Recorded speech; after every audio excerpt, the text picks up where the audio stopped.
Hello guys, welcome to your YouTube channel pupil teacher. तो कैसे आप सब, आशा कि सब बढ़िया होंगे। आप सभी को पता है कि हम लास्ट प्रीवियस ईयर के जितने भी हमारे एचपी टेट में साइकोलॉजी क्वेश्चन पूछे गए थे वो सब हमने सॉल्व कर चुके हैं।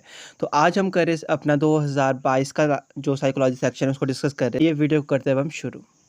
तो आज की वीडियो ना हमारी बाइलिंगुअल होने वाली है, जिसमें कि हम इंग्लिश और हिंदी दोनों में बात करेंगे, ठीक है। तो सबसे पहला जो हमारे से यहाँ पे क्वेश्चन पूछा गया था, ये हमारे से पूछा गया यहाँ पे, प्रोग्रेसिव मैट्रिक परीक्षण किस मनोवैज्ञानिक ने विकसित किया। इंग्लिश में जो हमारे पास क्वेश्चन पूछा गया था, progressive matrix test was developed by. आखिर जो प्रोग्रेसिव मैट्रिक टेस्ट था वो किसने डेवलप किया, किसने वो विकसित किया था। तो ए हमारे पास दिया हुआ है रेविन, बी है हमारे पास दिया हुआ है गिलफोर्ड, सी है हमारे पास टोलमैन और डी है हमारे पास टर्मन। तो जो हमारा प्रोग्रेसिव मैट्रिक टेस्ट है ये हमारा रेविन ने डेवलप्ड किया था। तो इसका जो यहाँ पे हमारे पास सही ऑप्शन है वो है ऑप्शन नंबर ए, रेविन। तो नेक्स्ट जो क्वेश्चन हमारे से पूछा गया, ये बहुत इंपॉर्टेंट क्वेश्चन है। ये हमारा जीन पियाजे की थ्योरी से लिया गया था। आपसे कई बार ये पूछा जा सकता है कि जीन पियाजे ने किसके ऊपर थ्योरी दी थी। तो जीन पियाजे ने हमारी जो थ्योरी दी थी वो दी थी हमारी कॉग्निटिव डेवलपमेंट पे।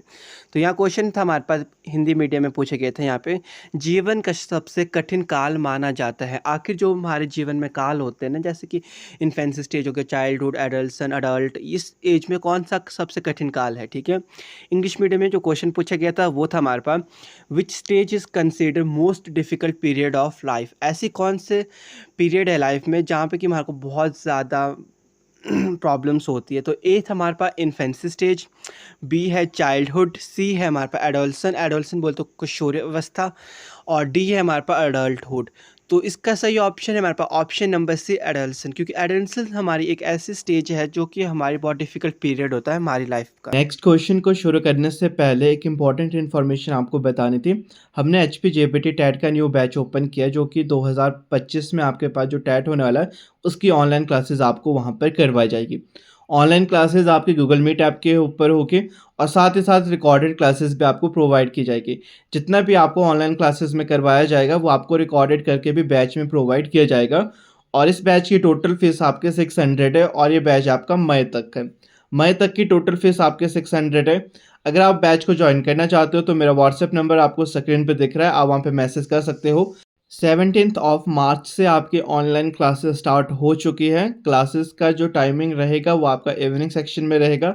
और आखिर मेन सब्जेक्ट आपके क्या रहेंगे ऑनलाइन क्लासेस के, तो आपका इंग्लिश हो गया, हिंदी हो गया, मैथ्स और साइकोलॉजी, ये चारों के चारों सब्जेक्ट आपको ऑनलाइन क्लासेस में करवाई जाएगी। जीके सेक्शन की ऑनलाइन क्लासेस नहीं होगी, उसके केवल आपको नोट्स प्रोवाइड किए जाएंगे। बाकी 4 सेक्शन की टोटल फीस आपकी 600 है, जिसमें online classes plus recorded classes आपको दोनों प्रोवाइड करवाई जाएगी।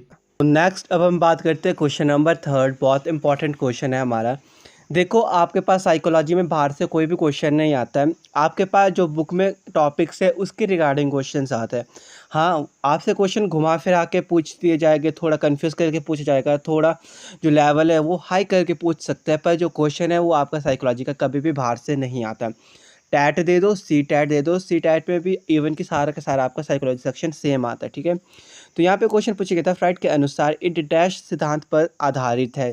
जो फ्राइड है उन्होंने हमारे पास जो थ्योरी दी थी उसमें जो इट है ना, आखिर वो किसके ऊपर, किस सिद्धांत के ऊपर आधारित है।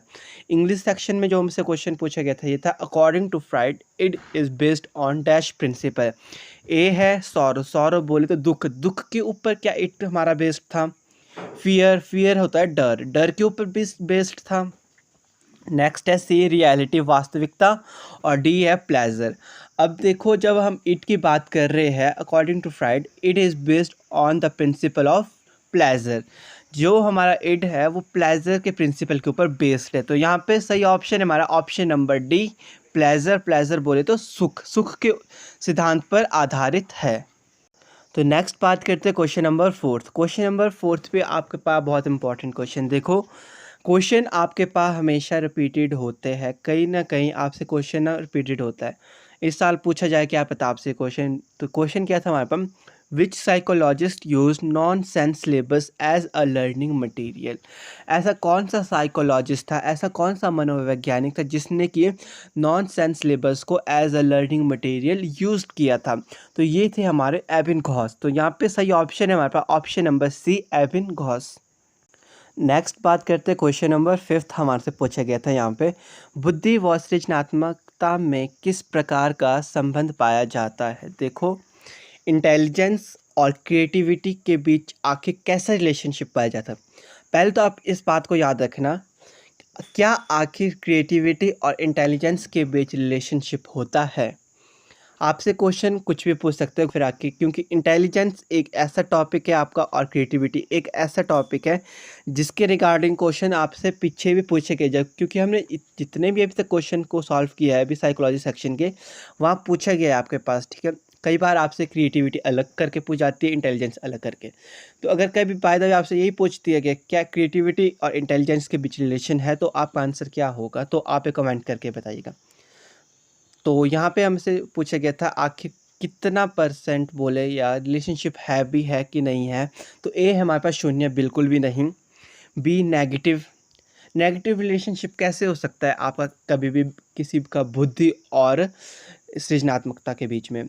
सी है हमारे पास पॉजिटिव और डी है हमारे पास नन। देखो, जो इसका सही ऑप्शन है ऑप्शन नंबर सी पॉजिटिव, क्योंकि अगर कोई एक क्रिएटिविटी पर्सन है तो उसको इंटेलिजेंस की ज़रूरत पड़ेगी, किसी चीज़ को क्रिएटिव बनाने के लिए बुद्धि की ज़रूरत पड़ती ही पड़ती है। तो यहाँ पे सही ऑप्शन है option number C positive relation है इनके बीच, किसके बीच, इंटेलिजेंस और क्रिएटिविटी के बीच। तो नेक्स्ट क्वेश्चन नंबर 6 बहुत इंपॉर्टेंट हमारे से क्वेश्चन पूछा गया है ये भी। किंडरगार्टन विधि का प्रतिपादन किसने किया? देखो, किंडरगार्टन एक बहुत ही हमारा पॉपुलर बोले चाहे बहुत ही इम्पॉर्टेंट एक ऐसा मेथड है, एक ऐसी विधि है जो कि हमारे को किसी के द्वारा प्रतिपादित की गई है। तो यहाँ पे हमारे से यही पूछा गया कि किसने इसके प्रतिपादन थे कौन? तो इसका जो प्रतिपादन थे वो थे हमारे पास फ्रेडरिच फ्रॉबल। तो इसका सही ऑप्शन है हमारे पास ऑप्शन नंबर ए। नेक्स्ट बात करते हैं अपना क्वेश्चन नंबर 7। यहाँ पे हमारे से पूछा गया अवधान एक डैश प्रक्रिया है, बोले तो attention is a dash process. जब हम अटेंशन की बात करें तो अटेंशन किस प्रकार की प्रक्रिया है, किस प्रकार का प्रोसेस है, तो यहाँ पे ऑप्शन हमारे पास ए दिया गया परमानेंट।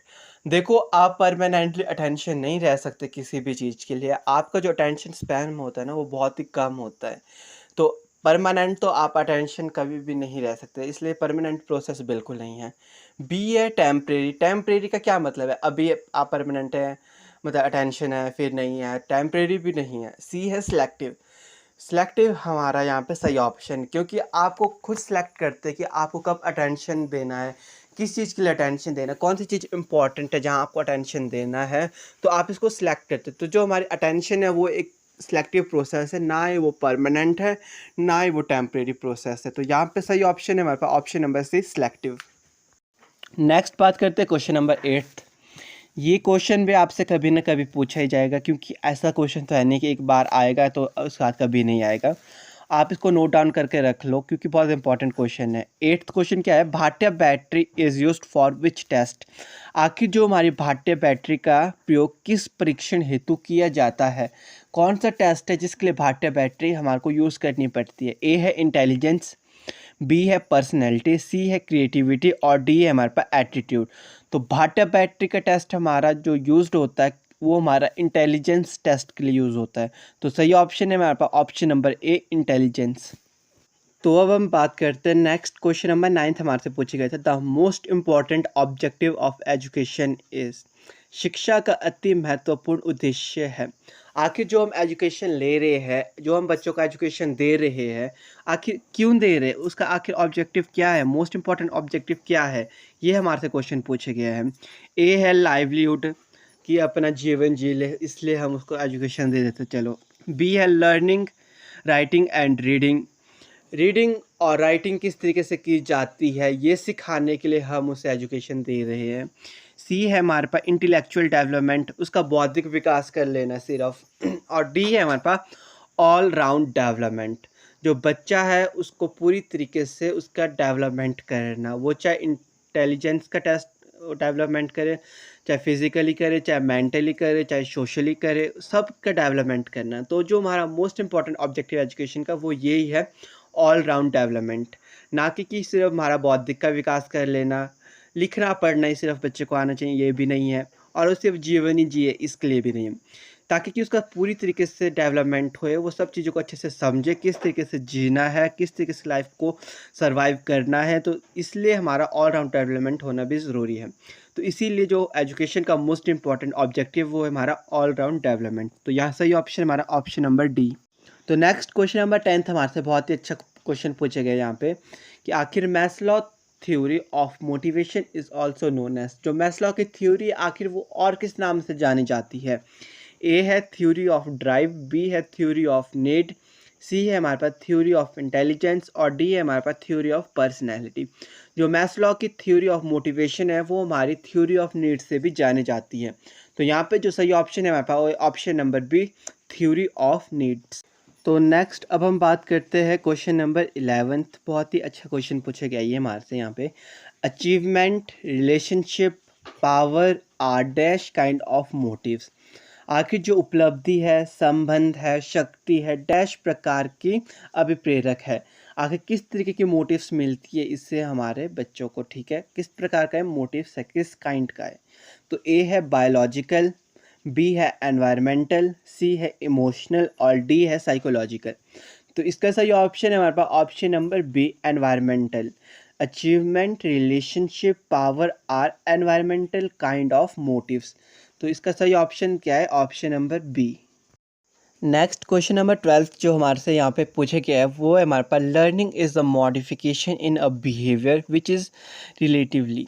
जो लर्निंग बोले तो वो हमारा क्या है, बिहेवियर में एक प्रकार का मॉडिफिकेशन है। जो हमारा बिहेवियर है उसको मॉडिफाई किया जाता है। तो वो किस तरीके का होता है। ए है टेम्परेरी, बी है हमारे पास परमानेंट, सी है कंट्रोल्ड और डी है अनकंट्रोल्ड। देखो जब हमारे बिहेवियर में मॉडिफिकेशन हो गया लर्निंग के द्वारा, सीख के अधिगम के द्वारा हमने अपने बिहेवियर को मॉडिफाई कर दिया है, अच्छे से समझ लिया सब चीज़ों को किस तरीके से लर्निंग हुई है हमारी, तो वो सब हमारा क्या है, परमानेंट है। क्योंकि हमने परमानेंटली जो हमारा बिहेवियर है वो तो चेंज हो चुका है, मॉडिफाई हो चुका है लर्निंग के द्वारा, अधिगम के द्वारा। जितना भी हमारा व्यवहार था वो तो परिवर्तित हो चुका है, तो वो हमारा परमानेंटली हो चुका है। तो जो ये यहाँ पे सही ऑप्शन है हमारे पास ऑप्शन नंबर बी, परमानेंट। तो नेक्स्ट बात करते हैं क्वेश्चन नंबर 13। बहुत ही इंपॉर्टेंट और बहुत ही रिपीटेड क्वेश्चन बोलेंगे इसको हम, क्योंकि यहाँ पे क्वेश्चन पूछा गया हमारे पास child development is a product of interaction between heredity and dash.